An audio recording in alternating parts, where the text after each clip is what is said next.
This is the Vaguely Nerdy Podcast, where each week this brother-sister duo gets together to discuss the box office, latest film and TV scoops, our latest movie or show review, and what we're getting into next. We're your host, Cheryl. And Jay.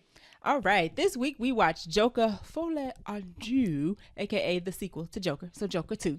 I'm on deck for trivia. Are you ready? Is your mind ready for being quizzed? My mind is ready for being quizzed. Okay, so Joker Folie à Deux is a type of movie that Joaquin Phoenix technically has not done before in his entire career. What is it? What is the type of movie? However, I'm gonna give you one clue. It's not musical. Okay. So it's not a genre. Courtroom? No. Movie? Okay. Mm-mm. Jail movie? No.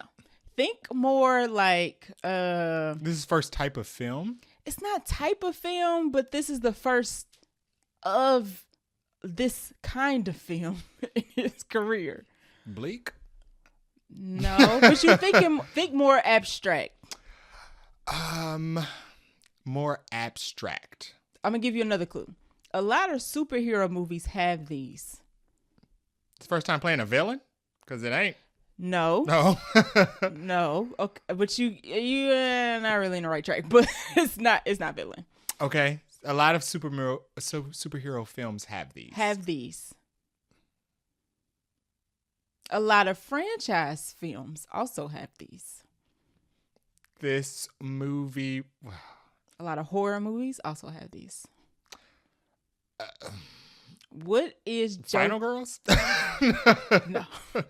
What is Joker 2? A sequel?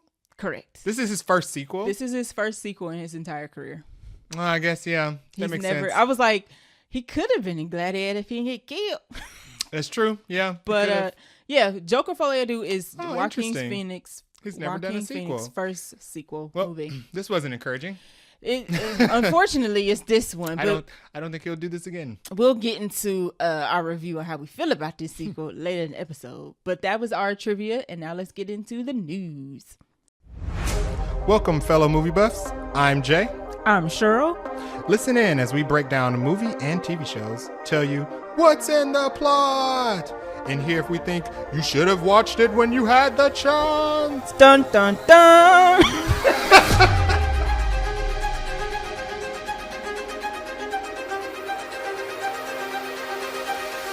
So we have a fun episode. We have a couple of new movie announcements in the superhero space, live action and CGI. A revival of a beloved child's cartoon franchise coming back. A short trip to the trailer park. Very short. And a healthy scoop of Buncha Crunch. We got a couple of tidbits in there to dive into. We're giving you a sugar high this week on the Buncha Crunch. And then we are going to dive headfirst into our movie review of the week, which is Joker Folie à Deux. You know, it's funny and totally unrelated. Every time I hear Folie à Deux, I think of Beyonce's Daughters at the end of the song where she gets into that opera segment. Okay. I don't know. Every time I always want to play that song in my head. Well, you know what? That at least you'll have a good memory. Exactly. Good connection. Okay. Connection. So first announcement we have this week is we are getting a dynamic duo Robin movie.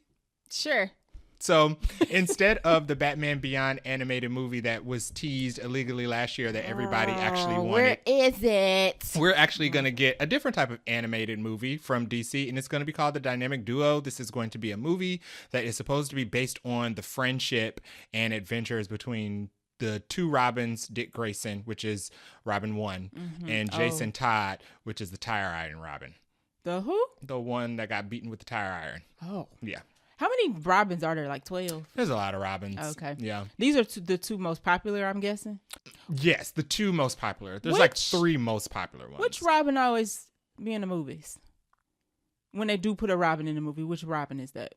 Usually Dick Grayson. Okay. Because he's number 1. Gotcha. So who are the Robins? Dick Grayson is Robin number one. They're Batman sidekicks. If you know Batman, you know that he rotates children in and out of his crime. The fact that there's more than one Robins should probably key you on. This ain't a good job to be having. So every now and then, Bruce Wayne will scoop up an orphan and put them in tights and make them fight crime with them. Right. The first one was Dick Grayson. Treat him like crap. Which was an acrobat. He was the most famous Robin. And then we have Jason Todd, which is the second most famous Robin. Right. For completely different reasons. He's a hot mess. It's so why. they are, the Robin family in the comic books are like brothers. Okay. They have like they have a familial relationship, even though they are not always on great terms. Okay. Probably because the connection to Batman. Yes, because they're all traumatized. Exactly. So, because Bruce Wayne should not be raising no kids. So this is going to be an animated project that is coming from DC under the James Gunn DC Studios. Wait, but they said it wasn't canon, right? We don't know yet. It's not connected to we'll get into it. So essentially, this is going to be done from a new type of animation studio called Swaybox. They did a demo that they posted online after they announced that they were going to do this movie. It's hard to we have a description in our notes, but unless you just Google Momo animation, and if you are on our YouTube animated version of the show, there's going to be a picture behind this. Yeah. But Google Momo animation to get a sense of like what this is going to look like. Because it said it's a mix between CGI, practical elements of stop motion, and real life performances. So it reminds me of the evolution of animation from like the Wallace and Gromit to the Teenage Mutant Ninja Turtles animated and the Out of the Spider-Verse. Yeah. How they're staying animated, but they're getting closer and closer to just realistic. looking a little too real. Yeah. So this is what this movie looks like it's going to be. It's an interesting it looks different. I don't know if I love it yet, but it looks different, so I'll give them that. Yeah, so according to Variety is the people who cracked this story. Dick Grayson and Jason Todd will not begin as a pair of thieves. Rather, the film would depict how the friendship between Jason Todd and Dick Grayson, as youths become tested by their diverging ideas of what their future should be. This just means that they're going to follow the comic book storyline where they're basically brothers, because they are. Because they're close. They don't have a good relationship because Dick Grayson is the goody two-shoes Robin that did everything correctly. Jason Todd was the bad one that didn't listen. They have separate ideologies, and eventually Jason Todd's going to run off and get beaten with a tire iron. because that's what happened in Titans. Yeah, and then he's going to turn bad. Right. And then they're going to come back and have to face off against each other. Exactly. Because it's going to be the battle of the Robins. Oh, you think they're going to fight each other? I mean, that's how it always ends up. Okay. They always end up Jason always goes off, turns into the Red Hood. Right. And then he comes back, and then they have to course correct. They have to beat him until he's good again. Right. So, a little course correction by force. Okay. I'm interested. The most interesting thing about this to me is the animation style. Okay. And to see a full movie of it, because it is interesting. It is something we have not seen before. It's not anything. I was kind of like, oh, this is not. It's not traditional. I was excited. I don't mean that in a bad way. I was more excited that Matt Reeves was excited. Okay. Matt Reeves was reposting about it. He said he was excited about it. He was really looking forward to it. The only person I trust so far with Batman stuff is Matt Reeves right now. At the moment. I do find it interesting that James Gunn is doing this. And not Batman Beyond? Oh, I'm sorry. I keep mentioning that. No. Probably because I want it. No. You think it's more than Batman? Then what happened to Brave and the Bold? I was going to say Wasn't Brave and the Bold already given to a director and greenlit to go forward? I just like how so we why hearing are we about... all of a sudden stopping Brave and the Bold discussions? We hearing about Bane, Deathstroke, the Robins. Where's Batman? Because if you remember, Brave and the Bold was supposed to introduce Damian Wayne. Correct. So we are supposed to get who is Batman's son? Yes, actual biological child. That he probably shouldn't have had. The one that came forward. So right. It's right. So it's very interesting that Damian Wayne is the last. Well, yeah, I think he's like the last Robin. Okay. Because he's like the youngest and he's the actual legitimate child. He's the last one that he took on as a sidekick. He's a You Looney Tunes? And he's like the worst. God, he's so... he's gotten better over time. What was the show you was watching and where I learned of Damien? I was like, God, he's awful. It was one of the animated movies. Oh my God. Yeah, it was one of the DC animated films. Somebody need to strap that child in and just give him a good spanking or something. Damian Wayne has become a favorite because he's gone from like the brat that nobody can stand to somebody who actually has some sense. There it is. So he's had character development. Oh, that's good. But it's just interesting that they're just putting every Robin that they can on the board, and none of them are in connected universes. Can we get Batman on the board? They I don't know if it was officially confirmed, but they like did Robin teases in The Batman with Robert Pattinson. They kind of like teased like him eventually getting like a sidekick. Robert Pattinson even was quoted saying that if they do a sidekick Robin, he wants it to be a child because that's the most authentic to the source material. Yeah, because so that's a disconnected Wayne Robin. We're doing these disconnected animated movie Robins. We're doing this Damian Wayne that's Brave and the Bold, which is not part of Matt Reeves' universe, which is not part of his animated universe, which is supposed to be an Andy Muschietti film. Right. Somebody said that this is them trying to tap into like the Spider-Verse audience. I just want to run to the very beginning where James Gunn said he wasn't going to do this. He said the reason he was going to DC is because it had been too fractured, and his plan was to bring it all together and not separate it into a bunch of different parts that people had to choose from. Well, so I don't know. I don't know either. I'm interested in seeing this. Okay. I do really want a Batman Beyond adaptation first. I don't understand why we not getting it. We're doing everything but it. Like futuristic Gotham, Terry McGinnis, old man Bruce Wayne, and the legacy villains that come after like the ones that he already fought. You know what I feel like? This is like Blade on the MCU side. I don't know what is taking so long. I don't get what the issues are. It's so simple. This is exactly that. I wonder if it's like a hidden licensing thing we don't know about. Or they just like there has to be a reason they just absolutely can't do it, or just won't do it. I think they can. They just won't. Yeah. I'm starting to change that .org petition. The link will be in the show notes. So we are getting a hybrid live action CGI adaptation of the Rugrats movie. So you know what this made me think of? Nightmare Fuel. This made me think of like Ted or Paddington.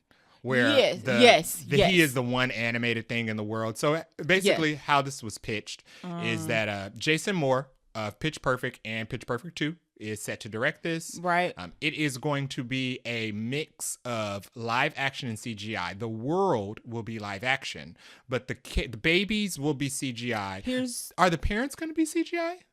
Probably not. Here's the problem. With Paddington, Sonic is also an example of this. What was the other one you mentioned? Oh, yeah. Ted. Those are not humans. They're not humans. Babies are humans. Did Winnie the Pooh have a movie? I think it's just a straight up animated movie. No, okay. Yeah. But the problem is those are not, right. The babies is humans. It's weird. We're going to have CGI humans with a live action world? I think because the babies, to be realistic. You can't have babies like acting like this for the one. Babies in Rugrats are a little weird looking. So they can't find humans that look as weird as the babies also, in Rugrats. you're not getting no child actors to be able, this young, you're not getting an Angelica They Pickles. can't talk and whatnot. Yeah. Which begs the question of why? Why? Come on, y'all. Why? I think that Rugrats has already had too many animated movies that went to theaters, so they don't want to just do another one. That's one thing. Also, it's not popular anymore. That's number two. So that's why they're trying to do something extremely different with it by bringing it back. No, because it's not. Who's watching Rugrats? Is it still on air? I'm not sure. Are the kids of today that would be the target audience for this movie, do they even know what Rugrats are?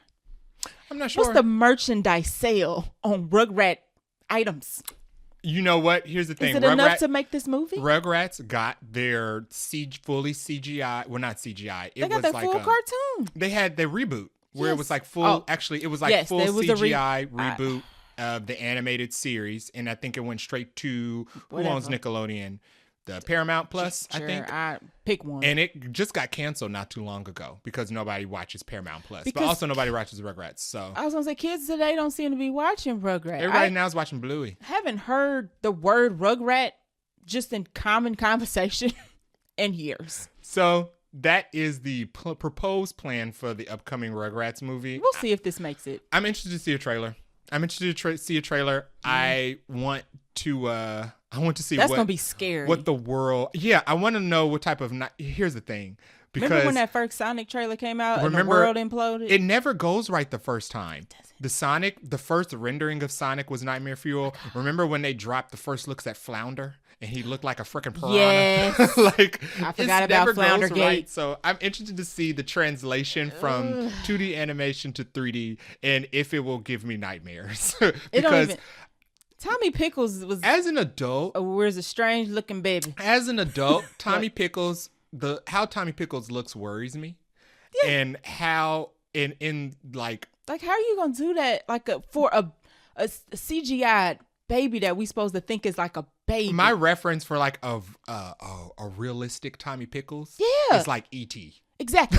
He looks weird. In a cartoon, it works because it's a cartoon and you can do all types of things when you do animation. But a CGI Tommy Pickles? Yeah. Tommy Pickles is just awkward looking. The real life parents would look at that baby and be like, "Doctor, what's wrong? My baby." Don't understand. So I'm sorry, bad idea. As soon as we get first looks, we will be right here to discuss and share those. But I do want to remind everybody of what Sonic looked like, the outrage. So and bad. And they tried to do the real thing with Sonic. They gave him separate eyes, and because they were like, "Oh, we need to be realistic," and then they realized it was like a complete blasphemy, so they walked it back. And just because you don't need a realistic looking talking hedgehog because it's a hedgehog that talks. It's fake.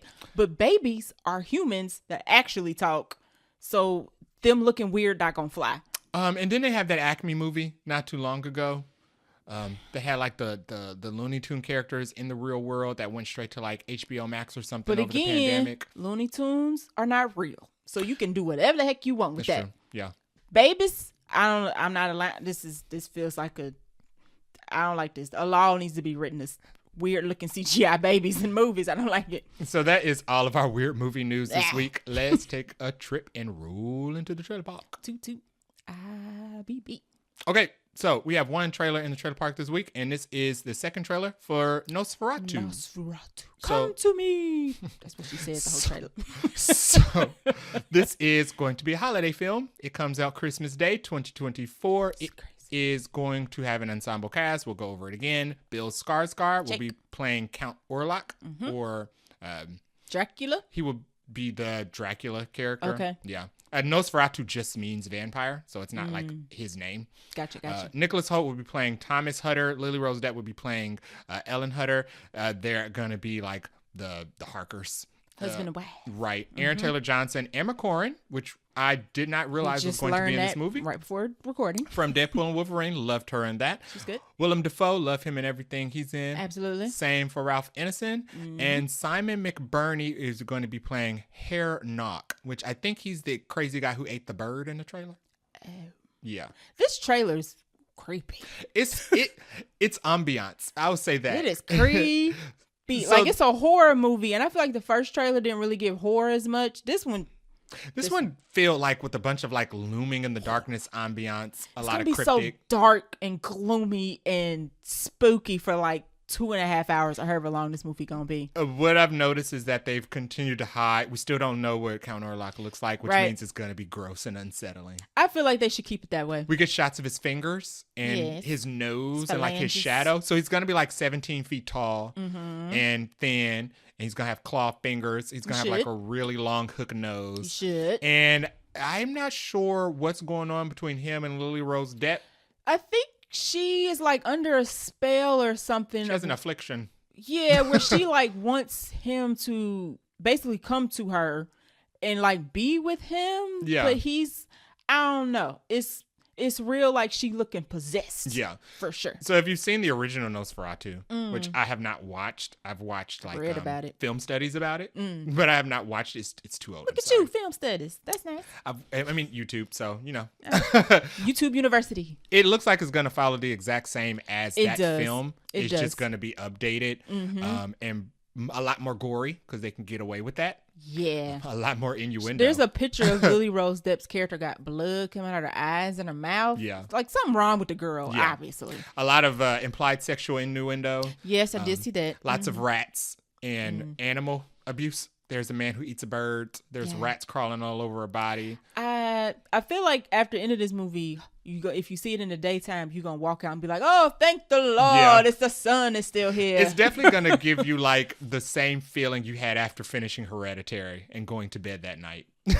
Like turning on the lights to make sure there's no shadows in any corners of the house. It seems like since NOSFERATU doesn't seem like, I was about to say, he's a ghoulish kind of guy, but it's not like supernatural. I've never found Nosferatu scary. That's why I've never found Dracula scary. Exactly. That's why I can handle this. I've never found Dracula scary. The fact that I'm kind of like, oh, it's just Dracula. He's not like, a spook. Yeah, right. I mean, he is a spook, but not that kind of spook. Y'all know what I mean. Something else I did notice in this trailer is that there's barely any background music in the second trailer. It's probably going to be so I'm wondering if there's going to be no music in the movie, because I hate that. I was going to say, I hate horror movies that have no music. But you know what? It's probably going to be very quiet because they're going to want to, like, the noises of the environment to, like, spook you out. I bet. Dislike scary sounds more than I dislike scary sights.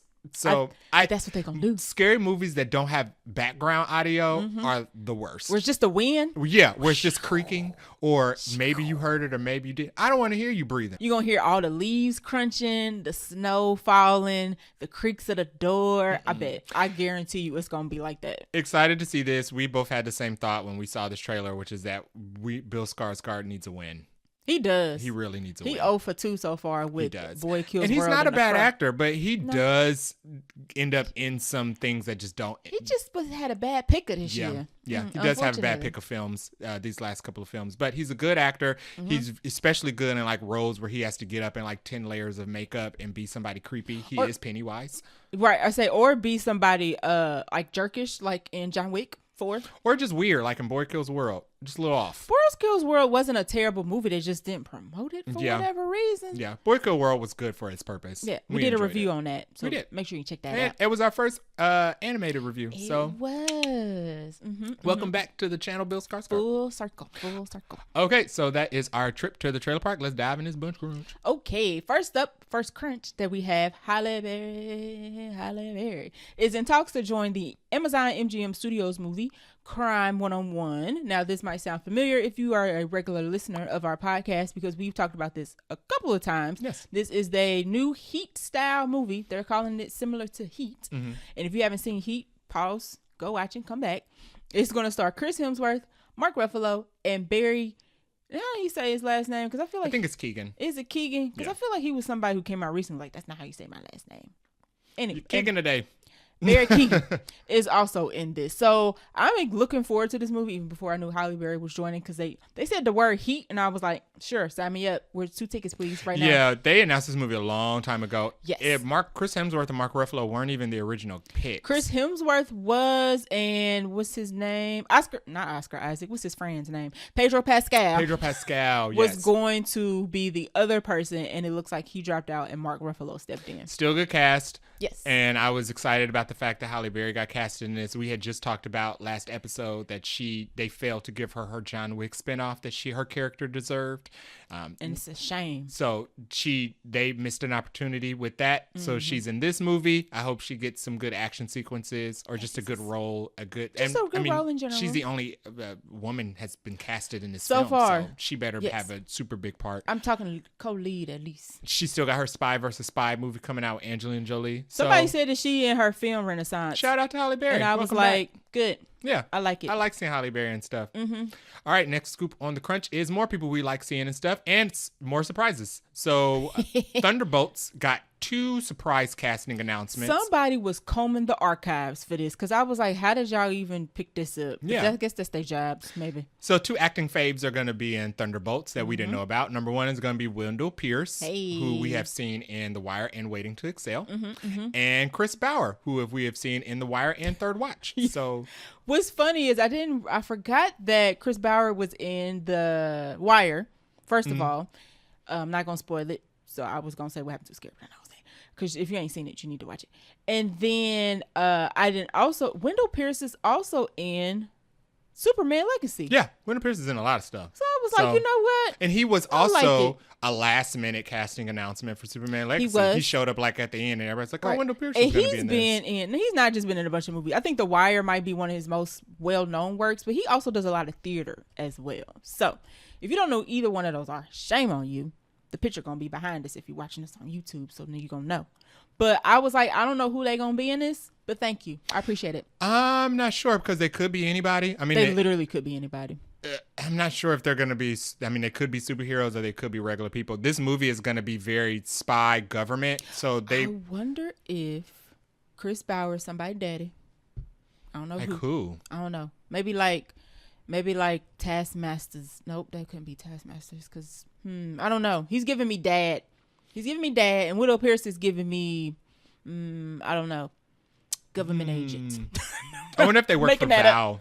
Okay. I literally just made both of those up. Because I didn't see any of them either. Well, clearly we didn't see them in the trailer because we just found out about this. Right. But they weren't in the trailer. The trailer was pretty action packed. It's a lot of people though. It's in a lot this of movie. Then people in this movie too. Because mad at it. also Val's assistant is supposed to have a part that is they. Oh yes, that was going to be supposed. Ayo Edebiri, but they casted somebody else for that too. So this movie has a lot of people in it. I'm here for it. I don't care. It does make me more excited about this film, though. I was already excited, but still more excited. Just whatever you put Wendell Pierce in, I'm like, sure, sign me up. More scoops in our Buncha Crunch this week. We have John Boyega and Danielle Deadwyler. Hey. This is her second time on the channel. Please go watch Parallel. We did a review on that as well. Good movie. It's on Amazon. It's not a spooky, but it is a thriller. So it's good for spooky season. It's a good psychological thriller. Agree. But they are teaming together to make a biopic for Otis Redding and Zelma Redding. Don't have a title for it yet? I think it's called Otis and Zelma. Oh, okay. Yes. Cool. The way I put it in our notes, it don't look like that's the title, but I think the title is Otis and Zelma, and it's a Otis Redding biopic. So they should call it A Little Tenderness. Okay. That would be good. That would be cute. That would be good. Now, you know what's interesting about this? What? Guess who was going to play Otis Redding? If it's taking you more than 10 seconds to think about it. Oh, no. Guess you're going to say. Jonathan Majors? He sure was. I was like, dang, that man screwed the pooch. But anywho. Well, you know, his Magazine Dreams movie got picked up. I saw that. And it's getting distributed next year. So now let me say something about that real quick. That ain't on the agenda. They did try A Little Tenderness. Good for the other people in that movie. Yeah. Because I'm pretty sure they were like, dang, our movie not going to get. That movie was supposed to, they were positioning that movie to be like the best picture winner. And I think I think the director, that was like his directorial debut. Yeah. So I know he was real hot, but good for the rest of the cast and crew to get their movie out. But I saw Magazine Dreams got picked up, and I was like, oh, funny. That's interesting. So he's come up twice. He's come up because of Sinners trailer, and he's come up for this. That's funny. Yeah, and Magazine Dreams, that's 3 times. John Boyega, we love seeing and stuff. Yes. Danielle Deadwyler was really great in Parallel. She was the lead in that movie. Also in Harder They Fall, Also in Harder They Fall. Jonathan Majors. Am not a biopic person, but I will see a trailer.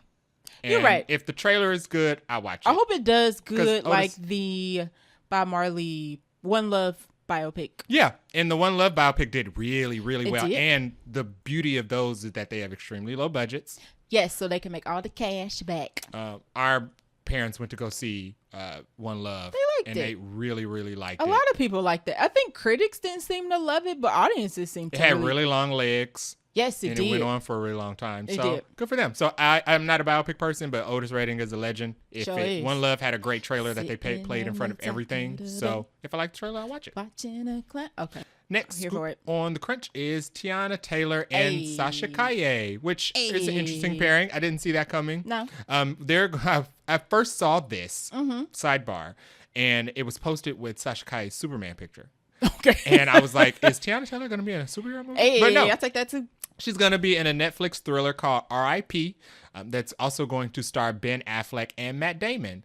She has another big movie coming out. The Paul Thomas. So Thomas Anderson movie. First of all, with Leo and Regina King. Shout out to Teyana Taylor's agent. Hey. Because that's also after her big solo movie came out about her being a single mom. 100 years. Almost called it 100 Years Along. It's not the right movie. That is not the right movie. That is the Idris Elba movie that came out a very long time ago. But I think that was nominated for like an Academy Award or something. I don't know if it was Academy, but she got a lot of awards, like recognition for it. So yes, they definitely paraded it around the award cycle for that. So good for her. She's lining up really good films. This is going to Netflix. The plot is that it follows a group of Miami cops whose trust begins to fray after they discover millions in cash in a derelict stash house. Guess who the cops are? Probably Ben Affleck and Matt Damon. Yeah. So. I will say I like Teyana Taylor in movies. Mm-hmm. Glad that she is continuing her movie track because I think she's done with music now, which also likes her music. So at least we still get her in something. And then good for Sasha Calle because they totally took the Supergirl role away from her after they redid all of DC. And I felt kind of bad for her. And that was the one positive thing they had to say about that movie. Yeah. Was her performance as Supergirl and it's sad going back to watch that Zoom call that she got when they gave her the job. So. And then totally recast her. And I was like, well, dang, y'all didn't give her a chance to continue the role. It didn't seem fair. This is a great way to bounce back. Two people who are never not working is Ben Affleck and Matt Damon. They doing something all the time. Get in a movie with them and get, positive word of mouth from that film and you'll work forever. And being in a Netflix movie is not a bad thing nowadays. No, it's not because it's not like movies that go to theaters are doing any better. Cough, cough, Joker. Borderlands, Megalopolis. You can go all day. Literally any other movie in the box office. There is no place. There's no specific place anymore where a film can be successful. Exactly. So, and streaming movies are not bad these days. Shout out to everybody working. Right. In addition to more people working, Scream 7 is getting a release for February 27, 2026. As soon as I saw this, it's going to be interesting. I swiped across it because don't talk to me about a movie coming out in 2 years past 2025. I was like, now why would we setting a date for 2026? This thing could move, flip it and reverse it by then. Do we even have a script? We don't have a script. We don't have plot details. The only people we know are going to be. So there's two things. Mm-hmm. One. Yeah. There's what we know. Okay. And what we're not supposed to know. There's what we know is that there's a Scream 7. Yes. Nev Campbell will be back. Courtney Cox will be back. Now, did Courtney confirm that? Courtney will be back. Okay. The only two people they've confirmed are those two. Okay. We still don't have a lock on Patrick Dempsey. Oh, right. Even though he said he'd be open to come back. And he should because he just did that Thanksgiving movie. Cut the check. And we know Kevin Williamson is writing and directing this time. Right. After that whole debacle. What we aren't supposed to know is that Scream is also getting a spinoff. Excuse me? You didn't know that? Scream what? Yeah. Called what? Scream is getting a spinoff. That's funny. Sorry. Scream is supposed to be getting a spinoff based on Kirby because she is with the FBI and she is investigating Ghostface killings.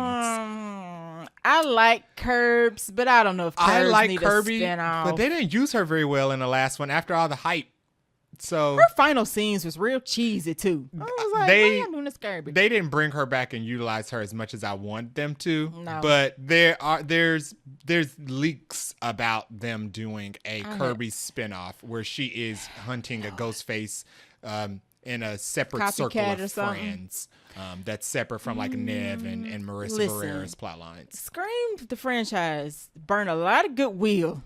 So they gonna need to reel it in. I think Scream has done well because they've stopped. They haven't branched out and done like. Oh right, haven't overextended themselves. Keeping it. The joke in Scream is the outlandish amount of sequels and spin-offs and things that they do unnecessary to extend the story. So doing it in real life isn't good. That kind of plays into the joke. No. I don't recommend. Just keep everybody together in the same film. Kirby in this next movie. Yeah, and y'all barely kill anybody in the Scream movies anyway. So just keep it going. It'd be like the grocery store man you don't care about. Yeah, and they still literally the man at the bodega got it before any of the main characters in the last Scream. Who is this? We don't care. Yeah, so I'm not interested in a spinoff at this juncture. I didn't know that was a thing. Super not interested in you telling me about a Scream movie that's going to come out in 2 years from now. I don't know why we announcing it so far in advance, but now you guys know because we know. Yeah. And this is news. Next scoop on the Crunch is a good scoop. We have James Hawes, who is the director of Slow Horses, which have you started? I wanted to, but I haven't yet. It's on my list. Okay. Because I heard it's really good. I've watched 2 episodes a long time ago. And it's just kind of renewed, I think, again. Yeah. So it must be good. It's on Apple TV, so you'll never hear about it. Nope. I watched 2 episodes 1,000 years ago. This is probably the first time you've ever heard of the show Slow Horses. It stars Gary Oldman, as the lead, and it's a bunch of like ragtag. I think they're the CIA agents who are like the worst. Rejects. Yes. They're like the worst of their class of CIA agents, and they like band together to form a team. So Suicide Squad without the suicide and the guns. Yeah, and they get like, I think they get like the bottom of the barrel cases, but then they end up with a case that isn't bottom of the barrel. Okay. They have to prove their worth or whatever. The show has been, I've heard of the show. You recommended it, and it keeps getting renewed. So I'm going to assume it's very good. Yeah. So this makes sense because James Halls has been hired to direct the first 2 episodes of the Lantern series, which they've said is supposed to be like True Detective. This makes sense. Boom. It fits. It literally lines up. It fits. More interested in it now. I'm interested in the Lanterns in general. Yeah, I mean, I'm interested in general.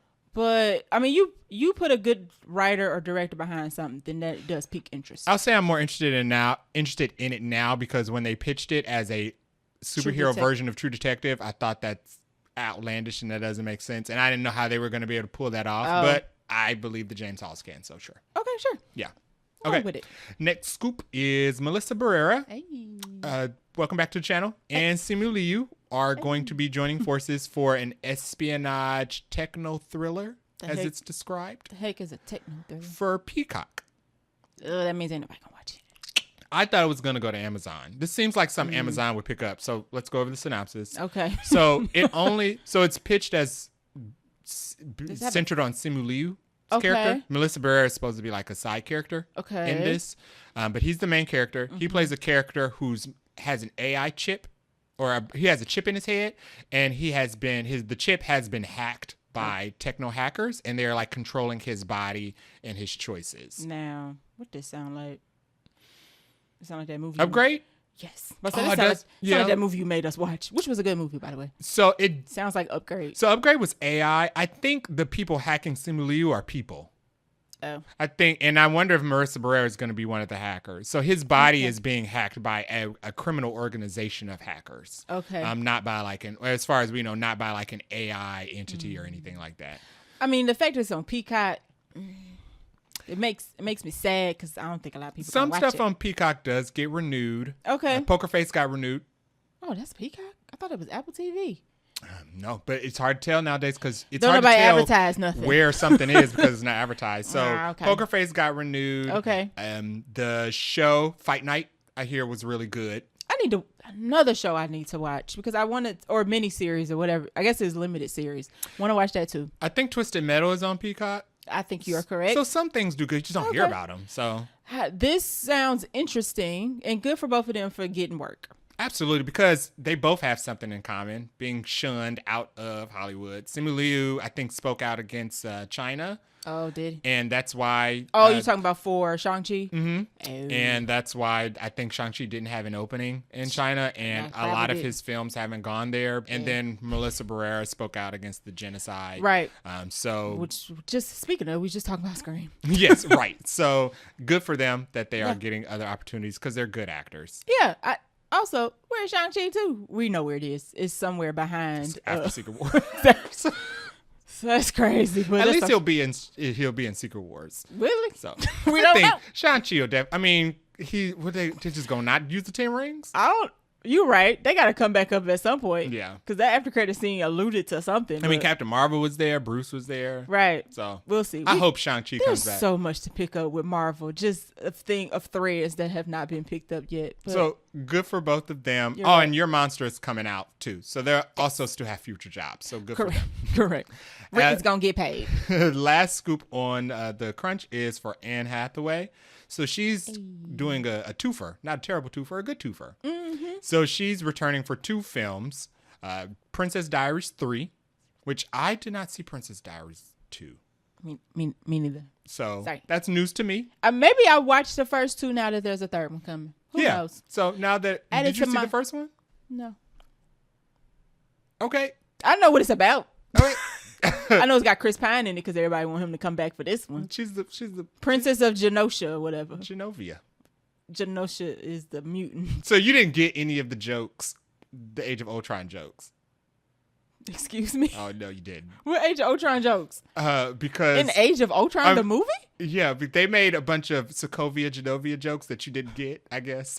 You never got those jokes? I didn't know those jokes existed. Basically saying the reason Sokovia happy because they let Anne Hathaway run the country. Didn't know. You never got that? Now I really need to watch it. Those jokes have always been funny. Add it to the list of movies. So Anne Hathaway, because Anne Hathaway is the princess, that's why the Sokovia Accords happened. You never got those jokes. I know what Princess Diaries is about because it's so popular, but it's passed me by somehow. And I just know.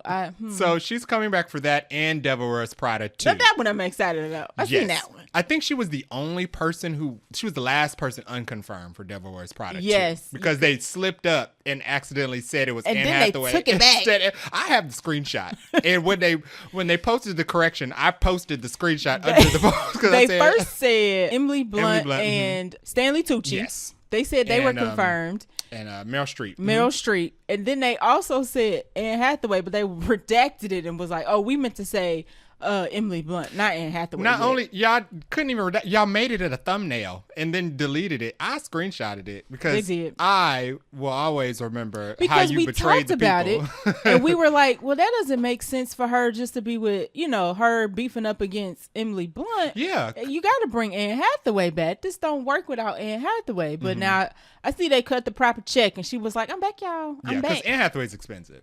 She should be. Yeah. Like her, Emily Blunt, all of them. Everybody's went on probably to do amazing things after Devil Everybody's Wears Prada. probably expensive. Meryl Streep was just screaming on that Nicole Kidman show that I have that meme. So they're all doing great things. I think that most of the budget is going to the actors for this. Yeah, absolutely. It's going to be like an $80 million budget and $60 million is going to be for the actors. So we don't have any details on what Princess Diaries 3 is going to be about. But we do know Devil Wears Prada is going to be about Miranda Priestly being down and out and having to rely on Anne Hathaway and Emily Blunt to revive her career. So because print media is going extinct. Yeah. And of course, she ran a magazine, which was printed. So that'll be interesting. Now that everybody's, and this is the cast, we only care about those 4 people. Yeah. So she better not bring back that boyfriend. Oh God. No. I know that much. Anne has to be single. Listen. Or just married to somebody else. 2024 Anne Hathaway would not put up with that. Exactly. So, she better not be with that man. That's all I got to say. So that is the final scoop in the Buncha Crunch this week. We're going to take a short break and we are going to come back to our movie review of the week, which is Joker, Folie, Deux. Yeah.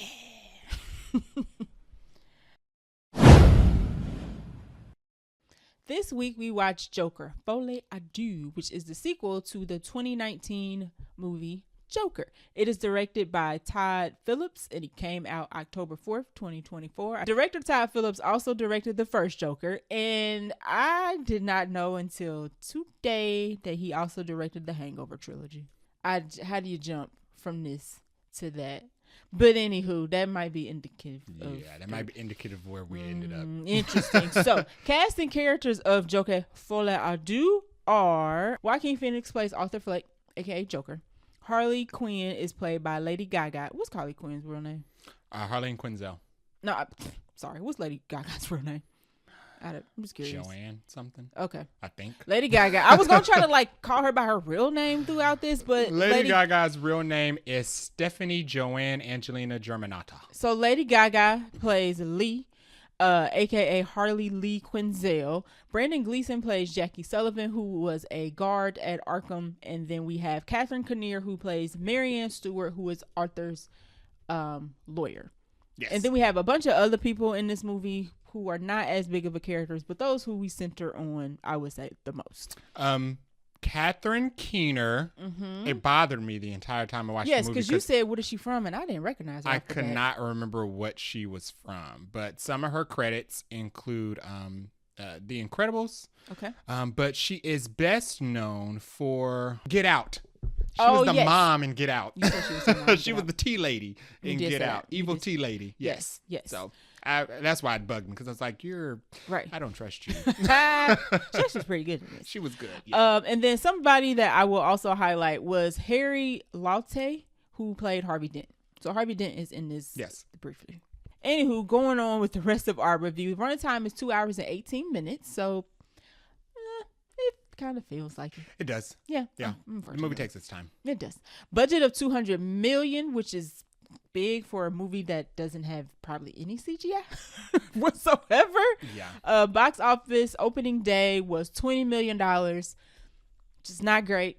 It's projected to do 35 to 42 million opening weekend. Now, to give some context to that, that is 3 times lower than Joker 2019.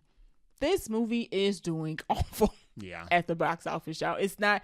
This Joker 2 was probably the most anticipated movie of 2024 by leaps and bounds. I don't think there's any other movie that came out or is coming out that was more anticipated, and it's currently bombing at the box office. For some film comparisons, its opening weekend's numbers, projected opening weekend numbers, are looking to be lower than The Flash and The Marvels. Yeah. Now, one of them I ain't seen, I ain't never gonna see, but one of them was unjustly bombed because of reasons. But anyway, it's not doing great. No, it's not doing great at all. It didn't need to be $200 million. If you compare it to other musical movies that are more successful. Oh yeah. So yeah, right. Oh, we didn't mention it. It's a musical. Yes, it is a musical. It's a musical. So this had a budget of $200 million. Comparing it to a good musical, Chicago came out in 2022. Yes. Had a budget of $45 million. 2022 or 2002? I'm sorry, 2002. Oh, sorry. Had a budget of $45 million. Well, that's because I think Joaquin Phoenix got 20 mil off top. Yeah, that was going to be our next point, is that this was a payout. This was a big payout for Todd Phillips, Joaquin Phoenix, and Lady Gaga, because $200 million wasn't on screen. Yeah. No. So ratings for this so far, cinema score is a big old fat D, as in donut. Mm-hmm. As in don't go see it. It is the lowest ever cinema score for any comic book movie. Now, some might say, this is not a comic book movie. Yes, it is, because it's called Joker, and the main character is based off a character from a comic book movie or comic books, period. So I'm not going to argue, because no one's going to remember this. Exactly. Rotten Tomato score. Now, if you check this now, at the time of recording is what I should say. The Rotten Tomato scores, I don't know how often this happens. If any records are breaking, this is probably the only record it might be breaking, is that the critics and the audience scores match. Mm-hmm. And they both are 32%. Yeah. Bad. Yeah. Which matches with the D cinema score, if you think about it. I mean, 32 more like an F in my book, but yeah, grading on a curve, it might be a D. Everybody's in agreement that this was not entertainment, and which is funny, because one of the songs in this that's entertainment. Is it? Yeah. And so nobody was entertained. Well, not nobody, but a large majority of people were not entertained and did not find artistic value in it. No. So. Some other little tidbits about this, because I think the conversation around how great this movie is not doing is more interesting than the actual movie. Yeah. This film, was not screen tested by any audience. So normally when a movie comes out, the studio will do some screen tests to get some feedback. That makes sense. What they need to change. They didn't do that. That seems like extra work. Todd Phillips didn't want him to be here. So you want him to do a screen test? Hold up. The first movie made $1 billion. Yeah. You doing a sequel. You gonna screen test this jump to make sure this one also makes $1 billion. Nah. So that's crazy. I saw that and was like, that's the most outrageous thing I've ever seen. And it's also $200 million budget. Like, you gonna screen test the $200 million budgeted movie.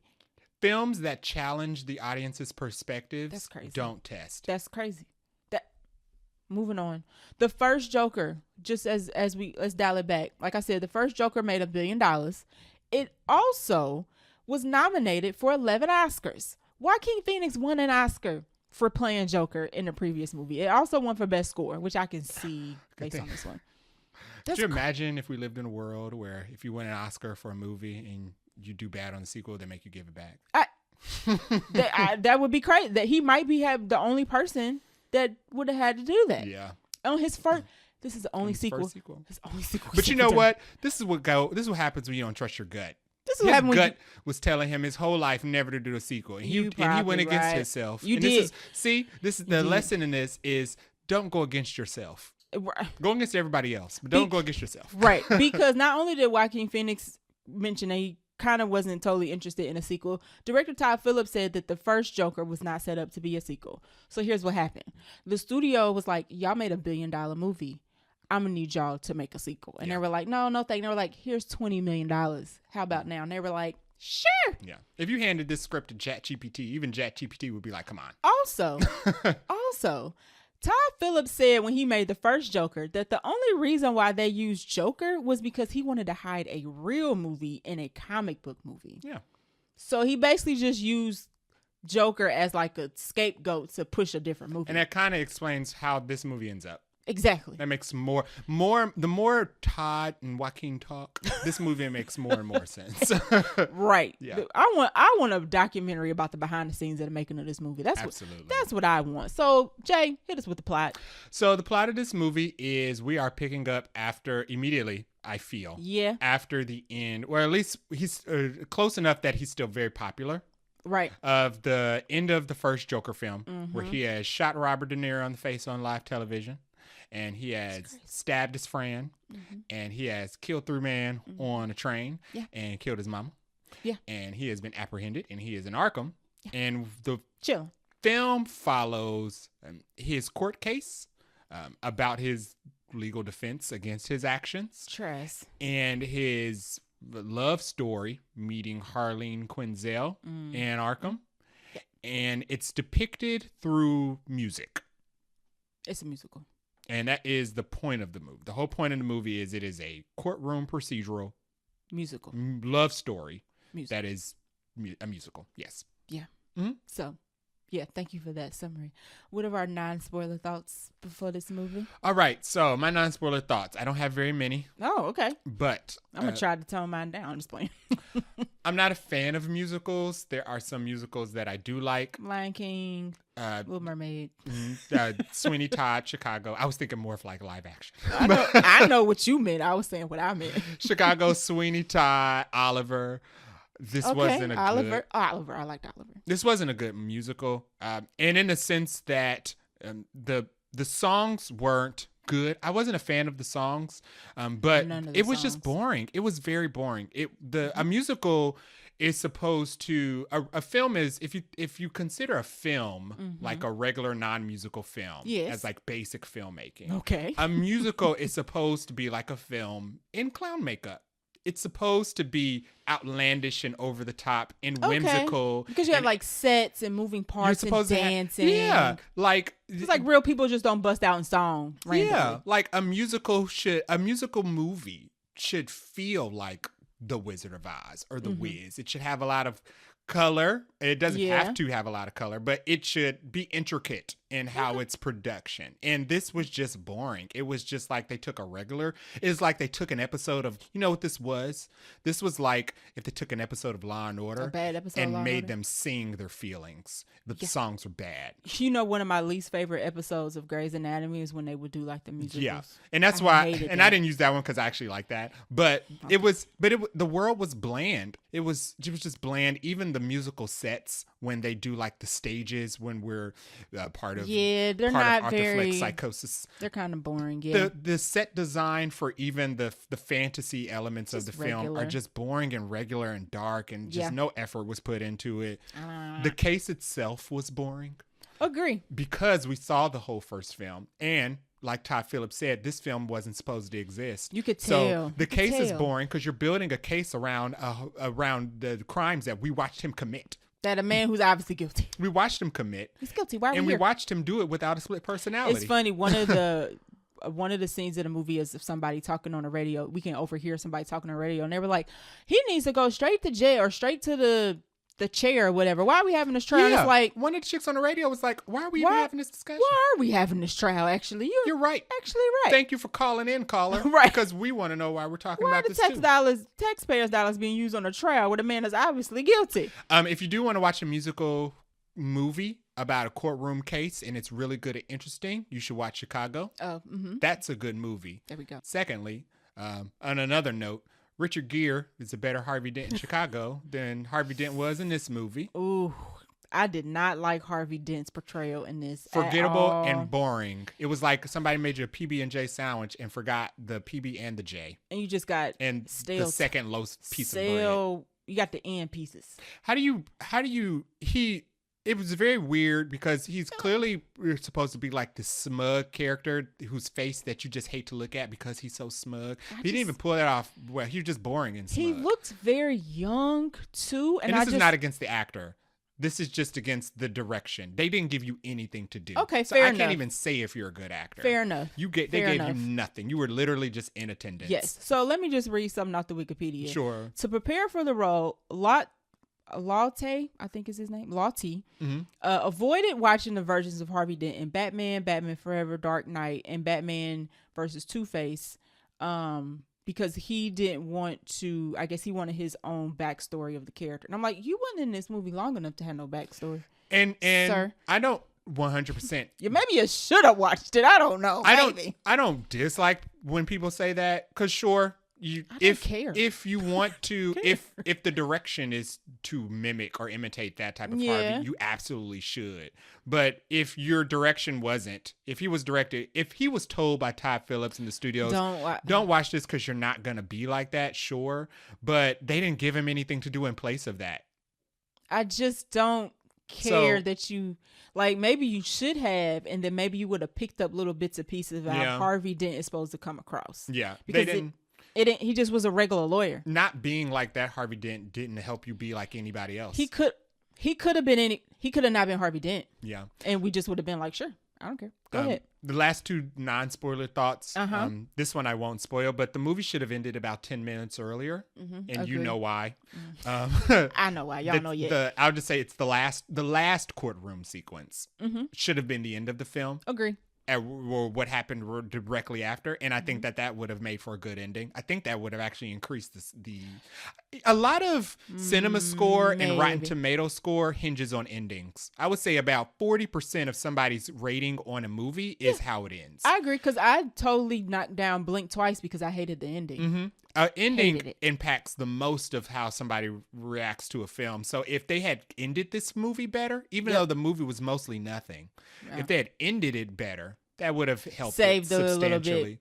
A little bit. I don't disagree with that. The same way I feel about the last James Bond movie. The ending is why I won't ever rewatch it. Yeah. And my last note is that, like you had said, there clearly wasn't enough written to make a full sequel. But because they didn't want to make one. But somehow this was super long. Yeah. It was a singing. Even Todd Phillips was like, there isn't enough here for this movie. So why is it 2 hours and 19 minutes, Todd Phillips? You don't want to be here for 2 hours and 9 minutes. They turned it into a musical. That is why. That's the only reason why this movie is 2 hours and 18 minutes, because we got 12 songs in the middle of it. Those are my non-spoiler thoughts. My first one is, there's too much song. There is way too much singing. For them to... It wouldn't be as bad if they were all such slow songs. Here's my problem. They skated around the fact that this was a musical, all marketing. And people there, I was literally going back and forth with people on threads, because people was like, everybody should have known it was a musical. And that's not a debate, because they said they literally said it's not technically a musical. Like, they kept saying, I don't care what discussing film says. The people that worked on the movie said it wasn't a musical. So if you gonna say that, don't put 15 songs in this movie and then tell me it's not a musical. So many songs, so much, like, and the songs are not just the scenes where they're just in their mind. They are literally singing in reality. They don't do that well of cutting between which or which either. So you kind of just got to find out in the scene. Right. Too. Like the very first musical sequence, I was like, is he dreaming this or is this real? And I was like, oh, it's real. Oh, this is weird. Because you don't know until somebody else reacts to him singing. Like I just said, people just don't bust out in a song in a grocery store. I mean, maybe if you're crazy.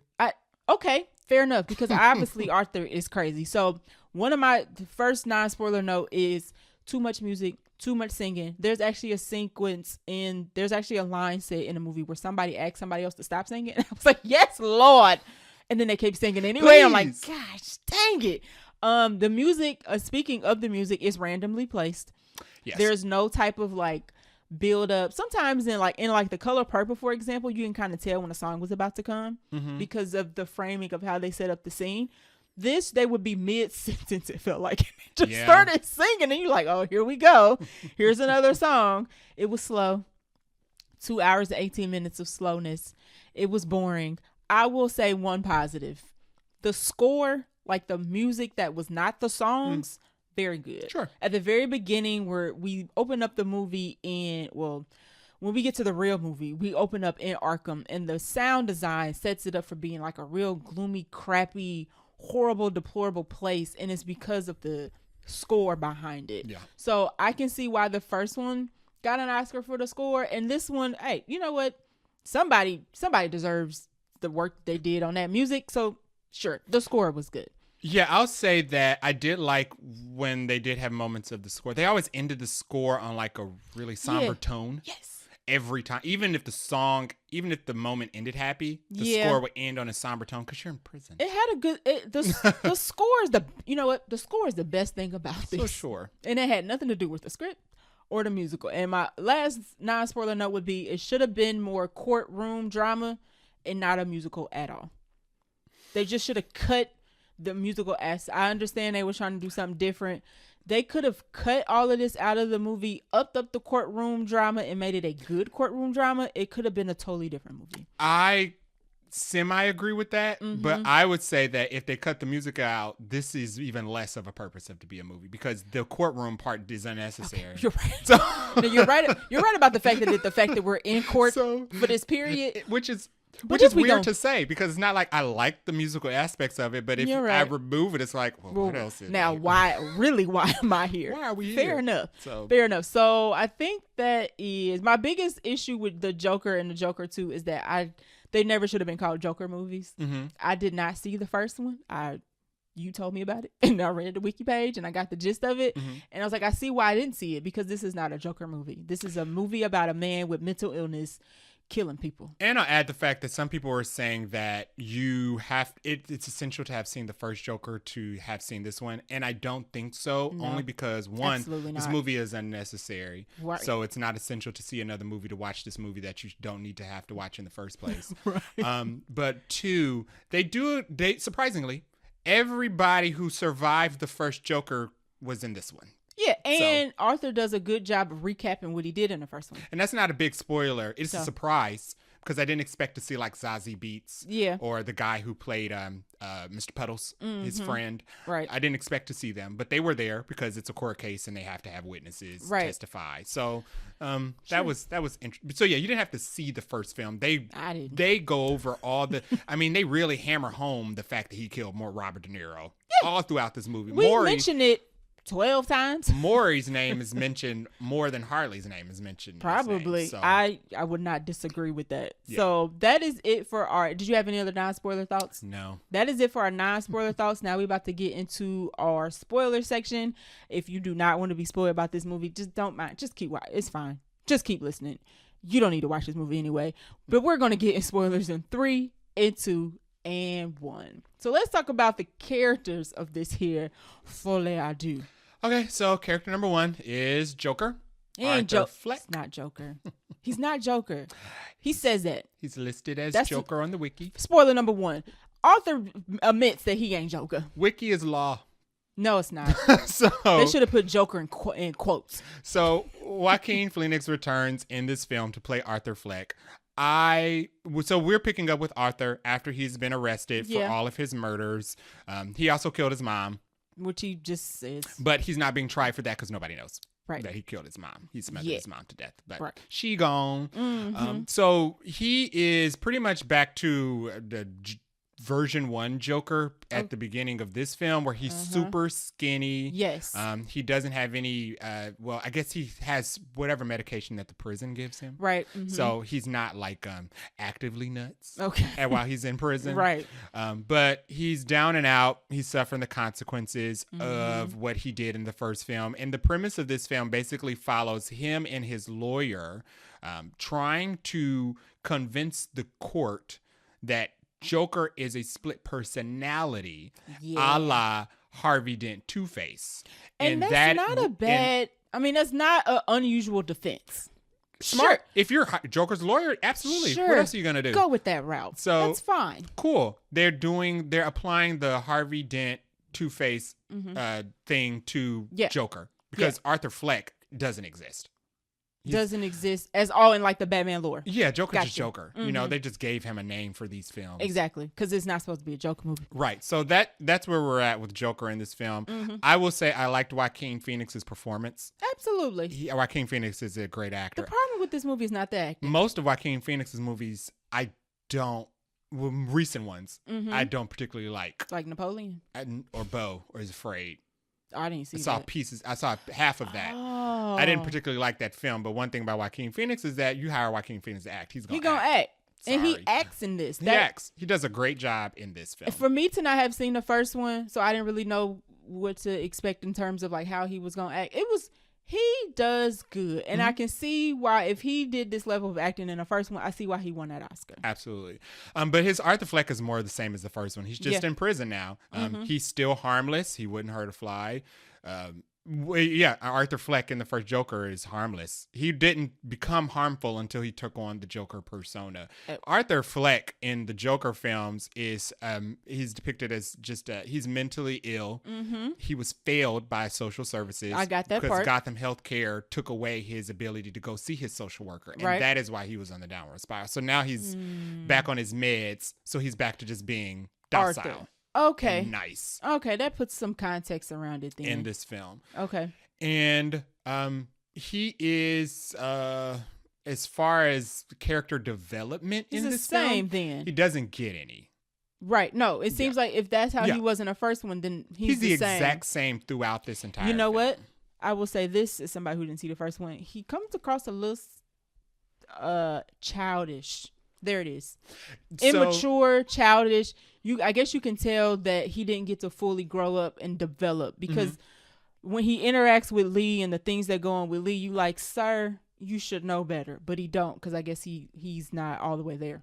He still has his laughing affliction. Oh, okay. But the one thing that I do think that they did, and this isn't character development because we're in spoiler. Yep. This isn't character development because he walks it back at the end of the film. It's not character development if you develop and then you return back to your normal state at the end of the film. Because at the end of the film, he renounces Joker. Yeah. But, so it's not character development that he leans into Joker halfway through the film because he renounces it back at the end of the film. Because he basically admits he was faking. But the one thing that I did like about his character, his semi-development, I guess, in this movie was when he leaned into being the Joker. That was probably the best part of the movie, I guess. There was interesting thing between Joker and his lawyer. Where his lawyer is the one who is pitching the whole Joker as an alternate personality who is the one who is responsible for the crimes that he committed. Right. And he pretty much is in line with that. With it. Yeah, he starts off going with it. He's pretty much in line with that. And then he kind of leans into it when he realizes that he's developed like such an extremely strong fan base to the point that he fires his lawyer and wants to represent himself because he feels like his fans are what gives him his strength. But you know what? He also stopped taking his meds.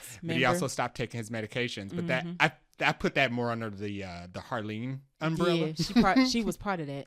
She was part of that. She was also part of him firing his lawyer. She was. But she's the villain. The best part about Arthur Fleck in this film was watching him lean into the Joker persona while you know that he doesn't fully believe it. He's just putting on an act. But it was fun to see him kind of lean, because the movie's sad. He's sad the whole movie. It's the only time he smirks or seems like he feels like he has any type of power or autonomy is when he's acting like Joker. I was gonna say when he puts on the makeup. I did like the moments when he finally leaned into being Joker again for the sake of putting on a show for people watching. Right, and that's more of just Joaquin Phoenix acting. Yep. I don't know if that had anything to do with the script. I think he could have did that anyway. He could. Exactly. One of my notes is he would have been a good Joker in a Batman movie. Absolutely. Wasted. Could you imagine Wasted. What was his name in Gladiator as the Joker? That type of antagonist? Yeah, exactly. That type of like depraved antagonist being Joker. I mean, unfortunately, it's never gonna happen because Joaquin Phoenix probably ain't touching. Joaquin Phoenix would be an excellent Joker for like a Robert Pattinson Batman. I was gonna say he's not touching. Who do I punch in the face? Why would y'all waste Joaquin Phoenix like that? Related after this? I mean, terrible. 10-foot pole. He like absolutely not doing anything superhero related. But his acting in this is not the issue. I liked him as author / quote unquote Joker. My biggest issue was that, like you said, the movie didn't focus on him leaning into Joker because this is not a Joker movie. And I guess they kind of put a cap on it that Joker doesn't exist. Joker's not a real thing. It's made up. Exactly. Because at the end of the movie, he basically says, you know, I did these crimes and I am not this person who y'all think I am because this person don't exist. And it's just like, well, duh. And then by the end of the movie, he kind of realizes, like, this is a facade and I'm not getting out of here. So what's the point of putting on this performance when the only thing I'm escaping is the electric chair? It was literally 15 minutes of fame. Yeah, this is what it was. Mm-hmm. So that's all my Joker notes that I have specifically on that character. Do you have any more? No, let's get into Miss Quinzel here for a second. So second biggest person in this, or co-lead, is Harleen Lee Quinzel. So she's only called Harley like once, I guess, in this movie. And is Harley Quinn's real full name, like in the comics, Harleen? Yes, Dr. Harleen Quinzel. Okay. Because Harley Quinn she says, this is her, she calls herself Harley Quinn because Harley Quinn is meant to be of service. Okay. So she's of service. Okay, so Lady Gaga plays they mostly call her Lee though. Everybody else calls her Lee. She doesn't get called Harley very much in this. Yeah. She was okay. Like, Lady Gaga's acting was okay. I'm trying to think if I've seen Lady Gaga act in anything else. And I actually don't think that I have. You did not see I didn't see the House of Gucci, A Star is Born. Nope. Hold on. She was also in like American Horror Story too, I think, right? She was in one season of American Horror Story. Oh, I definitely watched that. Let me see if you've seen anything with Lady Gaga in it. Do music videos count? I seen a telephone video. Google credits. You can't always check Google credits because why do they have her listed under Sin City? She's definitely not in Sin Was she in Sin City? No, dog. She wasn't acting back then. Okay. I don't think so. No, you haven't seen Lady Gaga in very many films because she hasn't been in that many films. So she was cool. I can see why they cast her as Lee. Mm-hmm. The character of Lee, though, was literally just a woman with nothing to do, money, and time on her hands. And I mean, she was also, I would say, had some mental issues because basically she's one of those people who follows a serial killer or killer in general and then becomes a fan and she gets way too obsessed and she lies, schemes, or whatever to get close to that person. And it's just kind of like, is what we turn Harley Quinn into? Yeah, they turn Harley Quinn into just a rich girl who wanted to be a part of something. Like, I don't like rich that. People who want to be she's Nunu. She's Nunu from ATL, where she's not even from the hood. A less crazy Nunu. She's not even from the hood. I mean, a more crazy Nunu. My fault. Even the lawyer says she's not from the hood. Lawyer says she's from the Upper West Side. She lives with a rich daddy who's a psychiatrist. She just checked herself into this ward so that she could be a part of something. And they revealed that she's a liar, like 30 minutes into the movie. So I'm watching the rest of the movie like I don't want to hear anything she has to say because she's a liar. And that was they tell Joker and he's like, oh, she actually loves me. It's like, no, she don't. And that's a note that I have later on in my dislikes, but writing choices. They should this movie could have benefited from rearranging some of the reveals. Yeah, you're right. And some of the dialogue that explain like people's backstory or motivations. True. Yeah. True. And then I guess we can maybe quickly touch on the other two main characters. Brendan Gleeson plays Jackie Sullivan, who's in Wikipedia says an abusive guard, which is true. A horrible abusive guard in the Arkham State Hospital. He's kind of like, I guess, third billing, you would say. It's the person who we spend maybe the third most time with. Spend more time with him than Lady Gaga. You think so? I think we spend more time. Well, you know what? And we do because I didn't expect her to get checked out of Arkham. You're right. Okay, you're right. We'll get into that. Was a choice. Yeah, right. Okay, well, back to the writing. He plays a good abusive guard. I mean, he's Brendan Gleeson. He not missing no notes here at all. They do a good job at tricking you into thinking that he's like the one person who's kind to Arthur, even though Arthur doesn't deserve kindness. Right. But he did kill. Brendan Gleeson's a good actor, and he does a great about face. Right. So he did very good. There's a scene where you think they're having like a moment, and Arthur pats him on the back like, "Thanks, buddy." And Brendan Gleeson's character smacks him upside the head real hard, and I was like, ooh, I mean, he shouldn't have pat the guard on the back, but also, did you have to hit him that hard? That was kind of rude. And then Catherine Kinnear plays Arthur's lawyer, who was probably one of the highlights of the movie. I like her. For as long as she's in it.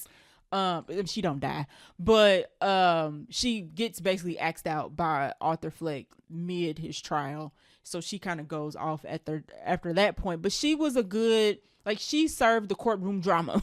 She was level-headed. Exactly. All the things she said made sense. She made the courtroom drama part of the movie interesting, where Harvey Dent's character did not. She kind of commanded a presence. Yes. Whenever she got up to do cross-examination, it felt like, it's going to be good. When Harvey got up, it felt like, okay, come on, let's get it out. Sit down, child. That's and what I felt like. She was smart. She was the only character who was smart and could see what was happening in front of her face. Yes, she's the one who tells Arthur that homegirl lying. She actually confronts Harley Quinn and was like, girl, I know you lying. Yeah. But she gets axed by Arthur. So it's just kind of like, well, bye, because you was the only thing making this courtroom drama. Yeah. So, yeah. So we do get some cameos we can just throw out. Zazie Beetz does return as Sophie Dumont from the first film.